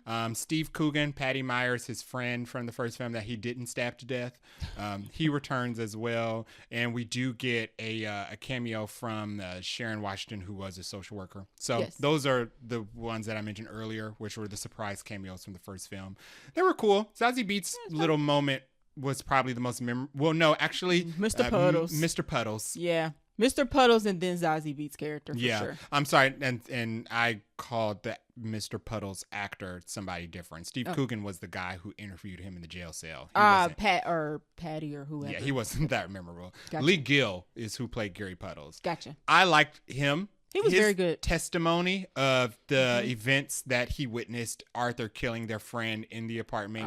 And I liked his little monologue at the end of his testimony where he talked about how Arthur was the last person he had left in the world who was really nice to him. And then when he turned into the Joker, he left him alone. Right. And I like the contrast between the fans that he acquired being a murderer who don't actually care about him. They only care about Joker because he's a spectacle. Right. And the one person in the world that liked Arthur Fleck, who was still alive. And by turning on him, he made himself alone. Exactly. Because he was the only person in the world who liked Arthur Fleck, but he also left Gary alone out in the world. Right. So I like that. I liked that. That was probably second best. That was the best part of the writing. Exactly. But I'm gonna give that credit to Lee Gill, not the writers. Exactly. That's all Lee. That's all Lee. Just like Arthur's acting is all Joaquin. Right. That's all Joaquin. So those are all the characters I have any notes about. Let's get into our likes and dislikes, which we kind of been sprinkling through the whole episode. So my likes are short. Okay. So I can fire them off pretty quickly. Sure, go ahead. Likes. I thought the acting was good, which check. I think we already checked Acting check. Yep. I like the acting, but I do think the characters are muted. Yes. Outside of Arthur, I don't think he was muted, maybe. No, but Joker. Joker, Harley, and Harvey are some of the most lively, charismatic people that you can pull from DC Comics. Yeah. They are. They're just some of the biggest personalities you can pull from DC Comics. Right. These depictions, they made them regular people. I don't want to see that. I don't care about a regular, everyday Harvey Dent. That's any lawyer. That wouldn't be Harvey Dent. He could have been any lawyer. Literally any lawyer off the street. Harvey Dent, there's no point of putting Harvey Dent in your movie if you're going to make him a nobody. Harvey Dent is a freaking two-faced. Billy D. Williams was Harvey Dent. And then you have the Harvey Dent from the Dark Knight trilogy. Very good. Like, why would you follow up with this? That's not, we in likes. Go ahead. I'll save it. I thought Harley, liked the acting. Lady Gaga's performance was really good. She was cool. Her character was boring. There's no situation or movie or film or any type of adaptation, anything where we need a muted Harley. Muted Harley is just a person. Who cares? She was regular in the sense of she didn't have any real personality. Her personality was that she was crazy, a crazy fan. A good Harvey is like somebody the Joker got to reel in. Yeah. Like, girl, you out here. Like, it's time to reel you in. But she just was. He just went along with it. She could have been anybody. Everybody in this movie could have been anybody. But as Todd Phillips literally just said that, it could have been anybody. So that's why I said this ain't no Joker movie. Argue with Todd. Second, the physical performances were really good. Sure. The dancing? The physical performances. The dancing. Oh, okay. And the acting in the musical sequences. Sure. The music I did not care for too much, but the dancing and choreo was good. Okay. I liked when they Sure. would. Yeah, I like Lady Gaga dancing on the table, her doing her wild piano playing. Sure. Talking about building a mountain on a hill. There's a scene where Joker, where the two of them are dancing, like on, I guess it's supposed to be like a rooftop in an apartment. Mm-hmm. That was really nice. I like their Sonny and Cher moment. That was nice as well. Yeah. Until it turned weird. But yeah. The physical performances were good, but I didn't like the songs. Okay. Lady Gaga's costumes were good. I liked how they sprinkled in Argyle everywhere because that's her print. Mm-hmm. That's Harley Quinn's print. It's Argyle. Okay. So they subtle Argyle. I didn't even pick that up. Her stockings and her sweater. Oh, okay. Yeah. Sure. And then she went fully costume at the end mm-hmm. in the red and black. Right. And I did like Harley's backstory. Even though she was the fake one? I liked the fact that she just was a rich. I liked not as being Harley Quinn. I don't like that as a backstory for Harley Quinn. Okay. But as a backstory for the character in this movie, I like the fact that she isn't crazy. She's just a rich, spoiled girl who just wanted to be a part of something. Just like everybody else out there who were his fans. Just like the lawyer was saying. She was just a nobody. Just like the lawyer was saying, all of these people who are idolizing Joker and want to be close to you just want to be close to the moment. You could be anybody. And I like the fact that she was just a spoiled person that wanted to be a part of, because there are people like that in the world. Yeah, you're right. So I did like that part of her backstory. But I don't like that being a backstory for to a Harley Quinn. No. Yeah. It's hard to say what I liked about this movie outside of what I already mentioned. I'm trying to think of something else that I didn't say because ain't nothing in my notes. I mean, I didn't. You don't have to like it. The score. I'll say it again. Okay. Let's go into dislikes. I did not like the fact that, we were spoilers, so I can say the end, right? Absolutely. I didn't like the fact that they killed him at the end because it didn't serve no purpose. So Arthur gets found guilty of all charges before the bomb goes off, but we can get to the bomb part. And a bomb goes off in the courtroom. So he gets found guilty. He's going to jail for a death penalty at this point because that's what Harvey Dent was going for. But then this random character that we see randomly throughout the movie, no name, no lines, no nothing. You know he coming back for some reason. You just don't know what. Yeah. I don't know if the guard set him up. I'm assuming the guard set him up. I think he did because he bled out. Like nobody came to check on him. So at the end of the movie, they say he has a visitor.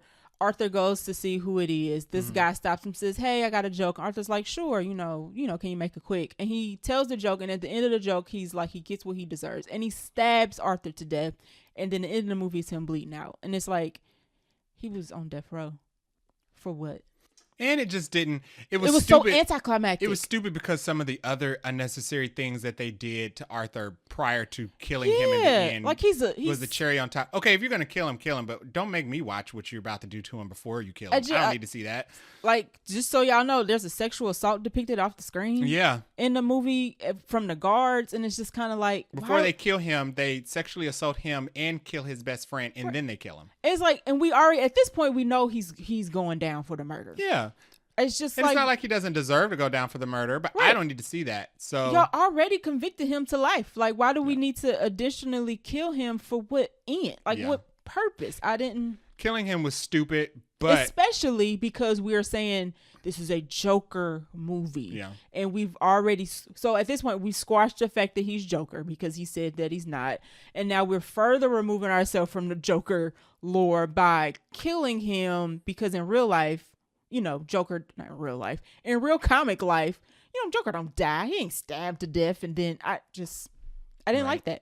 I didn't like it at all. One dislike I had was that like we said in the writing, I think they gave away too much early on. Agree.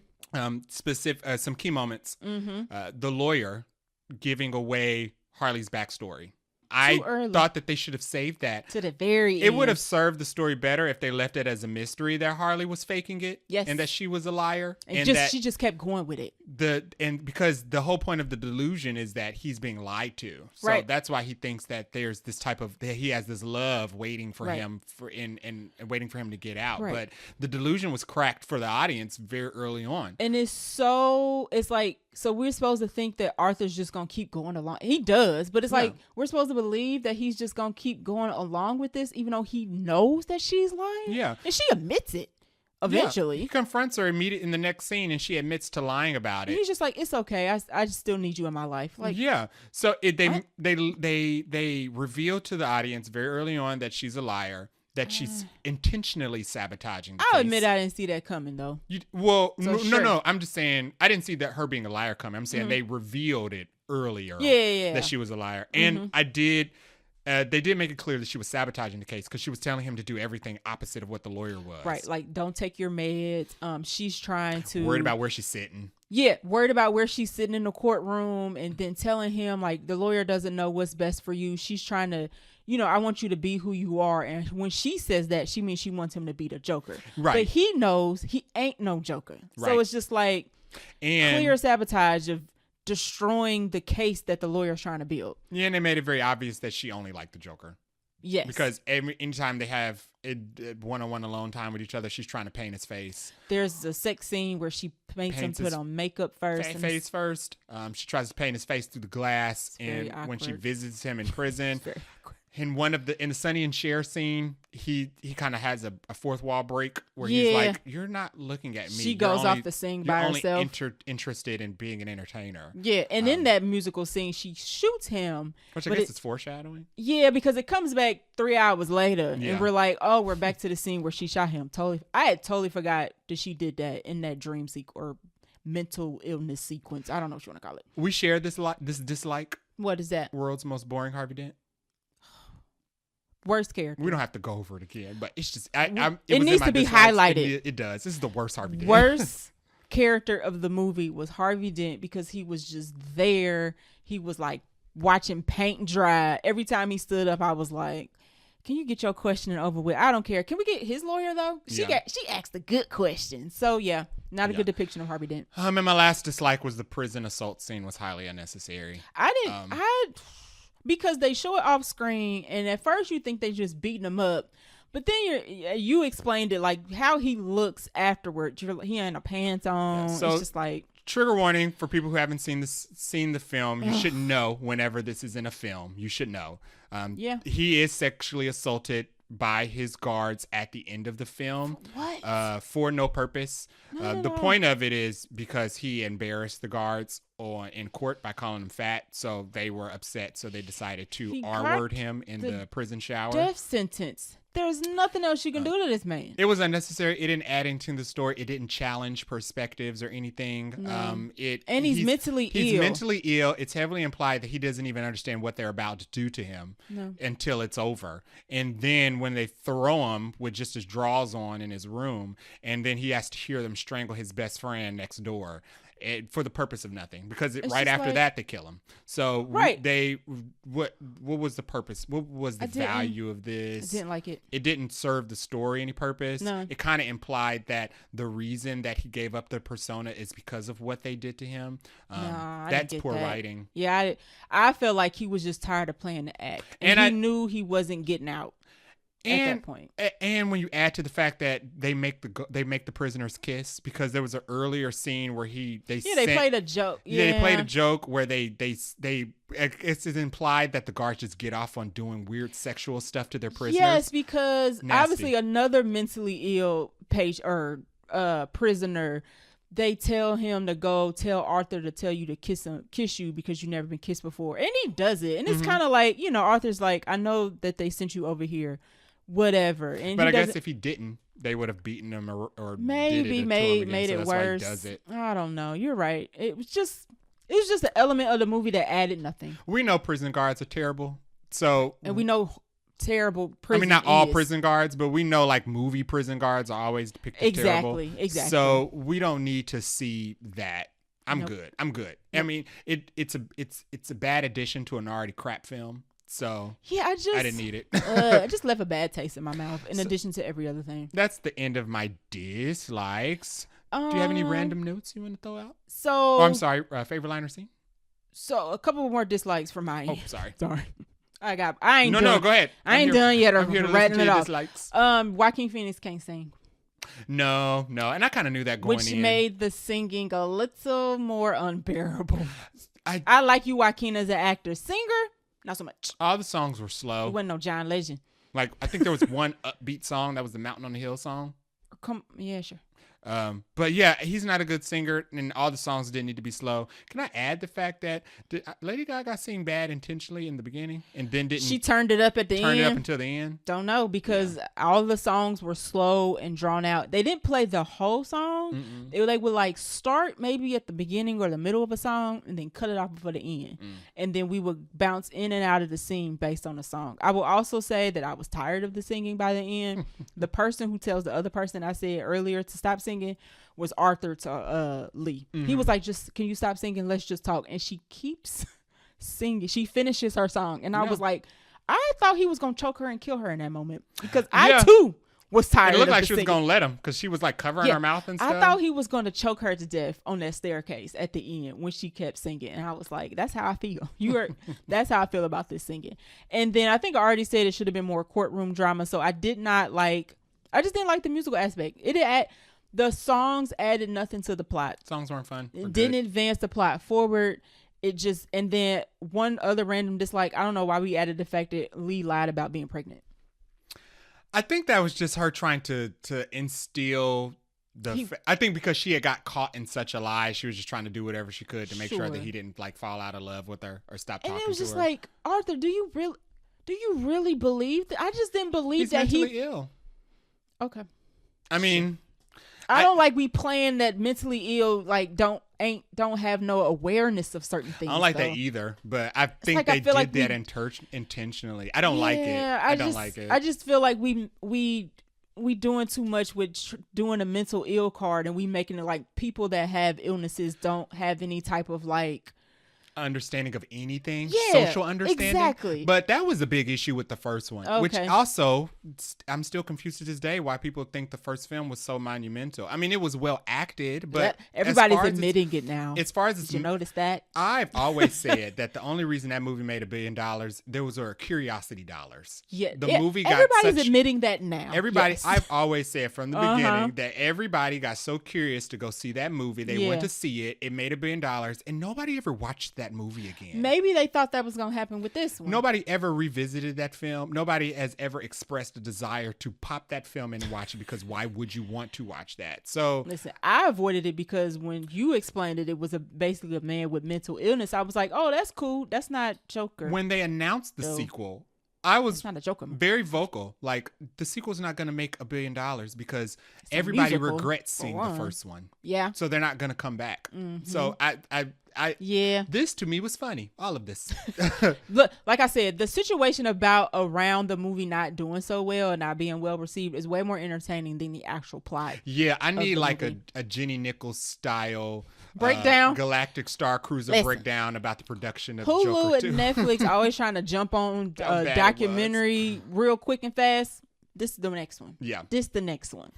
Did you have any other dislikes? Nope, I think I got it all out. Did you have a favorite line or scene? I like the scene in the courtroom, where Arthur plays Joker and the Mr. Puddles. So Arthur gets the chance as Joker base because he's in full makeup, and we supposed to think that it's okay that because now he's representing himself. Exactly. So he is questioning Mr. Puddles about the night of when he killed the friend in the last movie, and he's basically trying to sell the defense of, I am two different people. I'm Joker and I'm Arthur, and Joker did all this, not Arthur. And he basically, and it goes, and he's kind of bobbing and weaving and in and out. He's got some weird fake Southern accent going on that I didn't particularly like. Yeah, he's like, it was so weird. He's like Sam Elliott. I just did not understand why he was talking like that. I was like, Joker ain't never had no Southern accent. Like Yosemite Sam. It was weird. But anywho, Arthur's questioning him in and out, and he finally gets, and Mr. Puddles is literally like about to have a breakdown because he's reliving awful moments. It didn't dawn on me until watching the movie. I was like, he's being cross-examined with the guy he's testifying against, who he watched murder. Like, this is so stressful. Clown makeup. This is so stressful. He was clearly stressed, but at the end of the scene, Arthur actually gets Mr. Puddles to admit that it didn't seem like Arthur when he was killing his friend. It seemed like a different person, aka Joker. And you were surprised that he was able to do it. But I was like, watch, at the end of this scene, he gonna be able to convince the jury that he actually is two different people. And it would have worked, but then he basically admitted he wasn't Joker like 2 seconds later. And he was gonna win. He was I gonna think he win. might have won. Yeah, I mean, he wasn't the odds. He were wasn't not, going free. The odds were not the cooker or the freedom. Right. It was the cooker or the cell. Right. Life. Right. So, In a nicer hospital. right. In a hospital instead of Arkham. Right. So that was my favorite scene. I did have one. Did you have one? I echo that. Same one. I thought his Best cross-examination was good because he actually did pull off the fact that the one person, well, I guess his argument was that nobody knew who Arthur Fleck existed until the Joker popped out and killed Maury. So that means that the Joker is clearly a separate entity because you didn't recognize me when I did this. Right. Exactly. It was good. Did not expect them to pull it off. I don't know who wrote that scene, but kudos. Good for that page. For that 5 minutes Yeah. of the 2-hour movie, 2-hour 18-minute movie, that was good. Random notes. Did you have any random notes that you wanted to pull out? Who set the bomb off in the courtroom is never answered. Yeah, so let me do some random notes and then we can do the ending. Okay, boom, So, hit it. One of my notes is that cigarettes must have hit like meth back then. What was going on with his cigarettes? So much smoking. This must have been like, well, you know what? Cigarettes were made different back then. They were harder. They were more carcinogenic. Yeah, whatever. Nicotine. We don't smoke. Listen, we both went to college, y'all. Okay, Right. we don't say that word out. So they, whatever was in the cigarettes back then must have hit like crack. Every single scene, that man is smoking a cigarette, and I was like, And it was like blowing them back. And he was just having like the most fantastical time taking a swig, and I was just like, I'm over him smoking. I was over the songs, and I was over him smoking. You mentioned that the songs didn't really progress the plot, and that's also one of my notes. It didn't. Nope. Didn't progress the plot or explain the scenes, but No. it does. It did. Lady Gaga said that the songs, she felt like the songs are more extra ways for them to express themselves. I guess the songs kind of did a better job at explaining how they felt, but didn't explain anything about where they were or what was going on. What was going outside. And that's why I kind of felt disconnected, because their feelings are fake. Your feelings are fake because you're not actually in love. Well, they might have been real one way, but fake the other way. Yeah, your feelings are fake because you're not actually in love. So, right. And I guess you can't say Arthur was in love either, because he's just got a warped sense of reality. That's why I didn't connect with the songs, because it's like you're not explaining anything that's happening, and what you are explaining isn't real. Y'all both got issues, and y'all talking about y'all love each other. It's like, yeah. I don't So we can do the last note, which is the ending. So the courtroom scene, the trial basically ends with a bomb going off. And I want to say, this is why I think this is the 10-minute mark, 10 minutes before the end, where I think the movie should have ended. This is where the movie should have ended. Mm-hmm. So there's the courtroom scene. I think Arthur is doing his closing remarks or whatever. They just gave the verdict. You're right. They're reading off the verdict. He's got 5 counts, and we get to count like 2. He's going to the cooker. He's done for death penalty. And a bomb goes off. And I don't know if people die or not, because we see some people laid out. We see Harvey Dent laid out, but he might be okay, because he looks impaled on something. Arthur survives. Yeah. And he runs out to the street because he's like all discombobulated. 2 people run into him dressed in clown, or one person runs into him, his fan dressed in Joker makeup, take him, say, hey guy, come here, come on, follow me. And they basically try to help him get away. Mm-hmm. But Arthur freaks out and gets out of the car, runs away, and his butt runs home. He runs to the staircase. This infamous staircase from the trailer and I guess the other movie. Mm-hmm. The movie should have ended where he either gets away or they killed him trying to escape. I would have taken that. I got excited when the bomb blew up the courtroom, because I was like, oh, this is good. He's going to get away. He just got the verdict. He's going to the cooker. Yeah. And lo and behold, some crazy person done let this man out. Yes. And he is going to exist as like, I mean, because, once in Gotham, once you escape the police custody, they never get you again. Right. He's free. I thought he was going to be because free. he runs and he runs and I was like, oh, he's running to freedom right now. They had already set up outside of the courthouse. There's a sea of people dressed just like him. Yes. So it would have been hard to find him for a second. Yeah. I mean, they actually didn't find him because somebody else took him and put him in a car. He technically didn't get caught until he stopped running. And went home. I was like, I would have accepted them killing off Joker if he died trying to escape. All of that and you kill him? All of that and him escaping made much more sense. Then him taking the extra trauma y'all gave him in prison and then wreaking additional havoc on the world, that would have made more sense. Well, Ty Phillips said that this Joker was this character version of Joker was never going to turn into the Joker that we know from the That's comics. true. But it's just like, well, why did you call this Joker? Yeah. But anyway, So that is where the movie should have ended. Or if they weren't going to end the movie there, they should have just let him rot in prison for the rest of his life. in the actual ending, which you already brought up, which is where he gets stabbed to death by a random inmate that they kind of Easter egg plan throughout the whole movie. He gets stabbed to death. He dies, and then the inmate we see in the background carve a smile into his face. Now, It's blurred out, so you don't actually see it. It's just you can hear it. a lot of people took that as that's the real Joker. No. No, it's just a random person.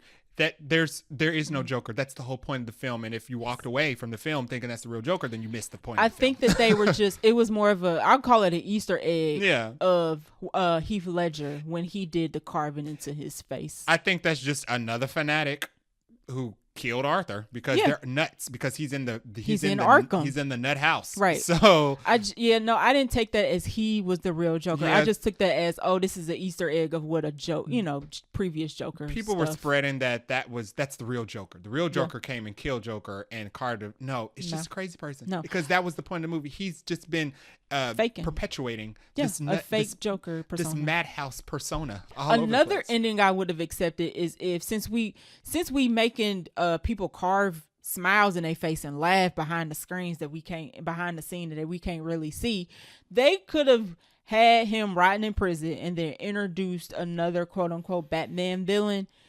into Arkham, and that could have just been like I would have been more satisfied with. Could have been a Riddler and Joker. It could have been like a more full circle. Like, oh, by the way, we took the Joker lore and the Batman lore and not made you watch this movie, but sold you on this movie. Here's a little taste or a little satisfaction of sticking with us through these two movies, and here's a little more Joker, more Batman Easter egg at the end. But no, they just killed him.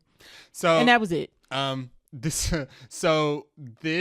movie, like I said earlier, it feels like they pulled together the scraps of what story was left in the first film. Yeah, and then squeezed. But okay, so like they pulled together the scraps of the first film and realized they didn't have enough to make a full movie. Right. So they kept adding like club soda to like flesh it out to make it like 2 hours. Added more ice. Because add more ice. Just adding more. This is a very small cocktail. Right. It just wasn't enough to make a full sequel. I think that was evident by what we got. Yeah. Anything that was good in the film, I think we agree was the actors. The actors brought. Yep. Anything and the that was good in this movie. in the court, the lawyer, his lawyer, and the courtroom scene with Mr. Puddles. I originally thought Todd Phillips just didn't clock in at all for this, but no, he clocked in. He intentionally did this. He did this on purpose. Listen, you don't make a movie, a musical, and just be like, it's a background thought. He was there. The set design was boring. Costuming was boring. The music was boring. The best cinematography was like the wide city shots. I will say that the best look that Arthur had was when he had the green hair in a standard. He looked like in the red old suit. School Joker. Mm-hmm. Yeah, that was the best looking outfit of the whole movie. And I do want to say something. Yeah, I saw some people saying that the reason the Joker 2 is failing because general audiences don't like being challenged. Get out of here. I'm done. No. So I just want to say this. Cut the crap. I just want to say this. Cut the crap. This is not the first movie ever made. It's not the first musical ever made. No. Challenge comes from a lack of familiarity. This movie is way too boring to be challenging. Challenge comes from a lack of familiarity. You are challenged by new things. They're not new in this. New things exactly. That's why there's nothing challenging in this, because this film is not unique in any way whatsoever. No. And I need like a 5-page essay about the unique things that are in this film, because I can tell you things that 1,000 words or more. I can tell you 5 things that doesn't make this film unique. It's not the first prison musical. No. It's not the first courtroom procedural. It's not the most mentally ill patient commit murders. It's not the most crazy one-sided love story movie. Nope. A person you find out's lying about their identity. It's not the first movie to switch genres for the sequel. Right. Nope. It's not the first movie that had depicted unnecessary prison assault. So I just want to know what the challenging aspects of this film are that we have not seen before, that general audiences just have not been forced to be faced with. I think people just really people like to really stick it to like comic book movies, and comic book movies aren't real movies. But this one's the different one because it's not, you know, it's an interesting take.